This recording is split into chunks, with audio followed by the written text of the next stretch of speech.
Вибачте, сьогодні я трохи посмикую вам нерви, будуть американські гірки для психіки, але гірки корисні. Ви готові? Почнемо.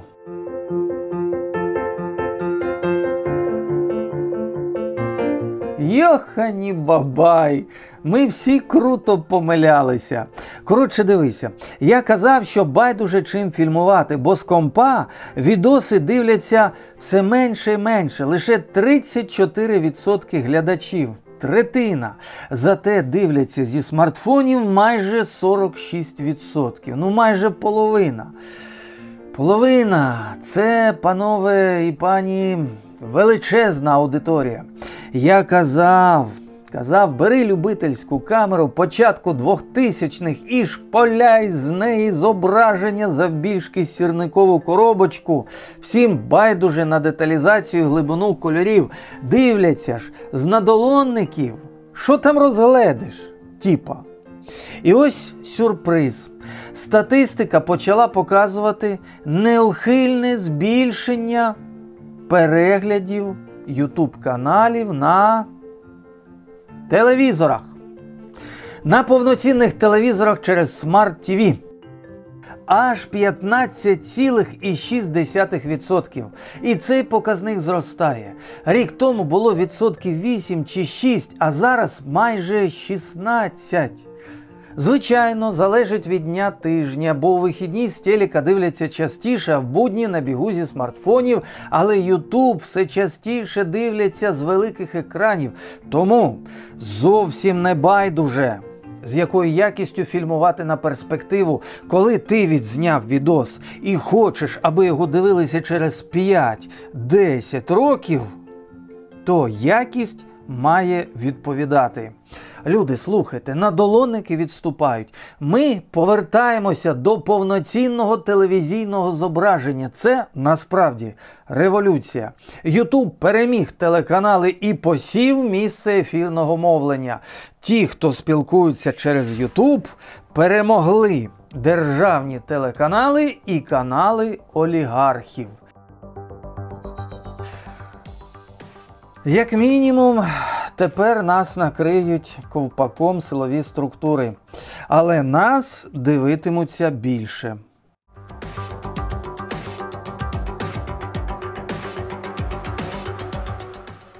Відтяпати 16% у телеканалів – і це не край. Чи значить сказане, що камери пройдешніх років справді втрачають позицію і перспективи? Ні, це не так. Якщо ви збираєтеся фотографувати чи фільмувати надалі, мушу повідомити, що вас погано вчать. Вас навчають не того, вас вчать лайна. Поясню. Дякую глядачу з ніком Володимир799, який подивився приклади роботи сучасних цифрових камер на каналі і сказав, що все це дуже добре, але чи зможе хтось ось так?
Чи ось так?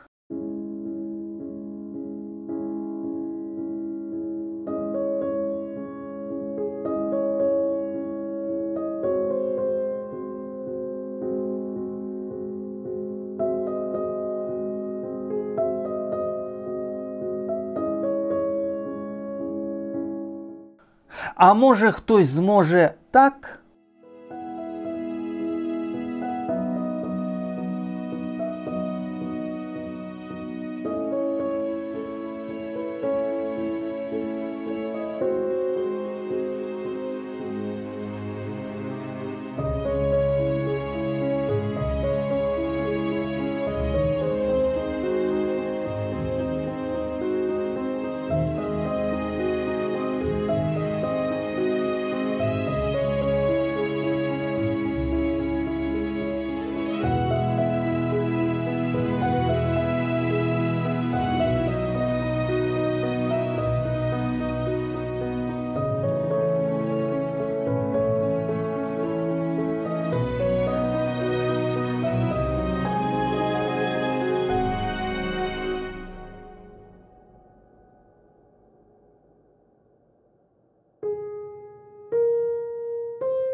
А не знаю, хто сьогодні так круто зафільмує, чи сфотографує, якщо брати за основу, стоп-кадр.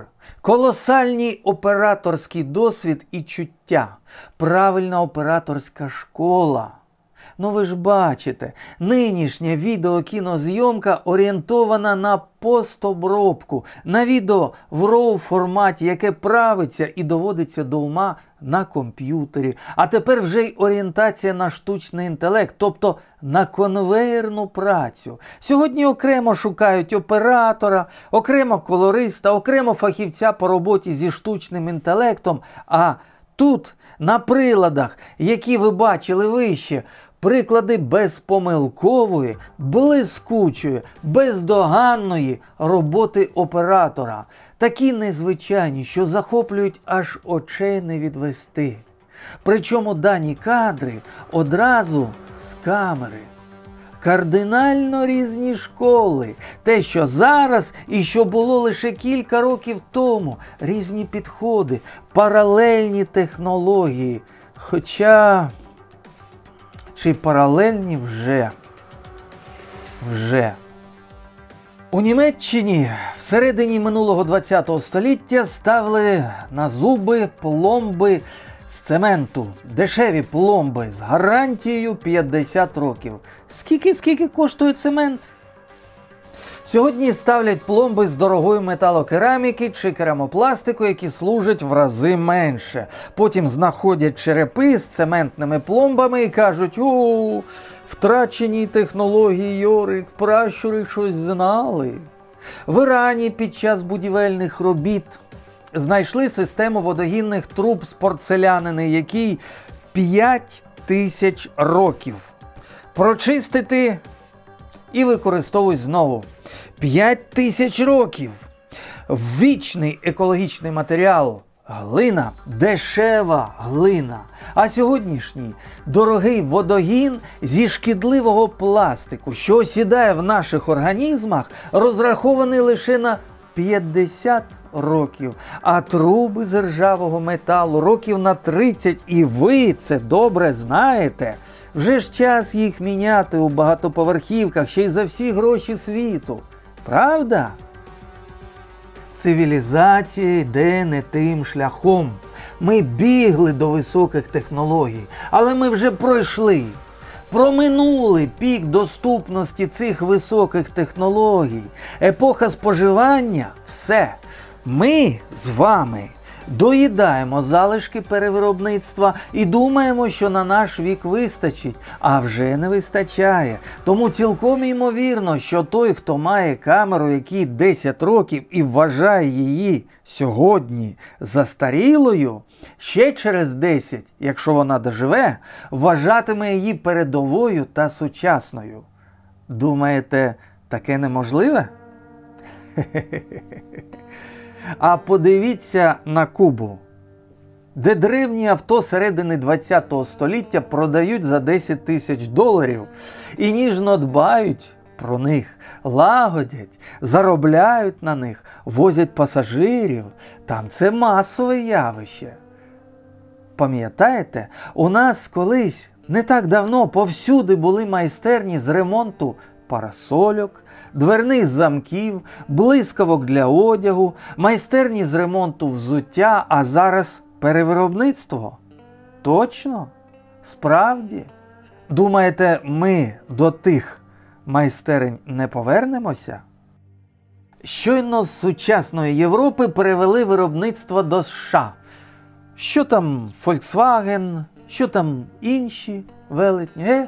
Хто не перевів, залишився сам на сам з дорогим паливом, яке так збільшує собівартість виробів, що позбавляє їх шансів продати, тобто позбавляє конкурентності.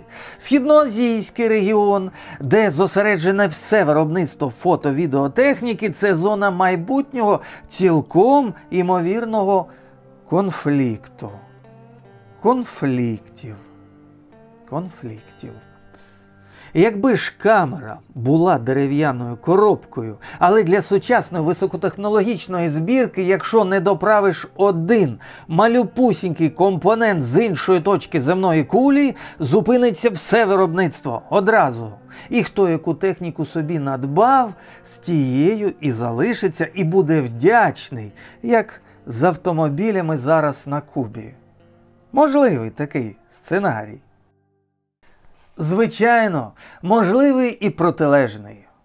Сценарій нового технологічного укладу, коли кожна камера отримає функціонал сучасного комп'ютера і доступ до мережі АІ і штучний інтелект на льоту, паралельно з фото-відеозйомкою виведе портрет вашого клієнта, в який забажаєте місцевості, в якому захочете одязі, позі з потрібним виразом обличчя. Треба зменшити вагу клієнта на 10 кг, програмно вводите в камеру -10 і на портреті одразу в JPEG обчислюється струнке тіло. А що скажуть з цього приводу? Митні обмеження. Що скажуть торгівельні війни? Курс світової валюти? Що пророкують аналітики? Щось там за Арктику? Зміни клімату? Мусульманська Європа? Територіальна самооборона в Німеччині? Китай спільний друг? З Тайваню вивозять технології? Список продовжити? Можливо, після сказаного ви чекаєте на висновки та пораду. Є секрет, який вам ніхто не розповість, як гарно фотографувати і фільмувати будь-якою камерою. І сучасною, і дорогою, і немолодою та дешевою. Я перевірив дію цього секрету на собі і скажу, що він працює. Якщо вам до рук потрапила камера, навіть не молода, недорога камера, то не думайте про її вік. Викиньте з голови її цінник, поставтеся до камери дуже серйозно, вивчіть її і зробіть нею все, що в ваших силах. Так, якби ви отримали найдорожчий та найкращий в світі апарат і намагаєтеся розкрити його потенціал. Отак зробіть з камерою простою та морально застарілою і отримаєте результат, який вас приємно здивує. Гарантую вам це.